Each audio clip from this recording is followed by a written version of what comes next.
అందరూ కథని శ్రద్ధగా వినండి.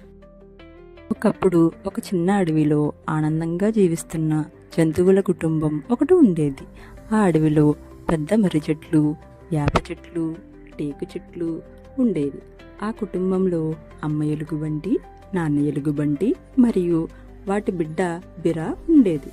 బిరాకి తన స్నేహితులైన సోని అనే ఉడత, దేవ అనే జింక మరియు రోని అనే కుందేలుతో ఆడుకోవడం, అడవిలో తిరగడం అంటే ఎంతో ఇష్టం.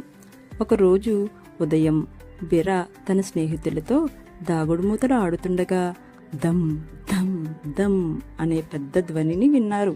పెద్ద తుఫాను వస్తుందేమో, గాలి గట్టిగా వేస్తుంది, భారీగా వర్షం పడుతుంది.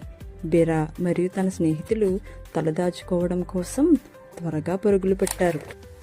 తుఫాను బారిన పడకుండా ఒక గుహలోకి అందరూ చేరుకున్నారు.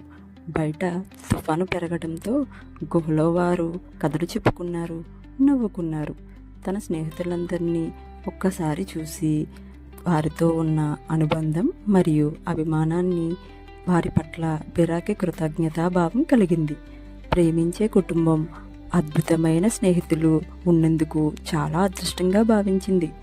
తుఫానులో ఒకరికొకరు తోడుగా ఉన్నందుకు, సురక్షితంగా ఉండడంలో సహకరించినందుకు ప్రతి ఒక్కరికి ధన్యవాదాలు. మనం కూడా మన అమ్మా నాన్నలతో, ఫ్రెండ్స్తో ప్రేమగా ఉందాం, సరేనా?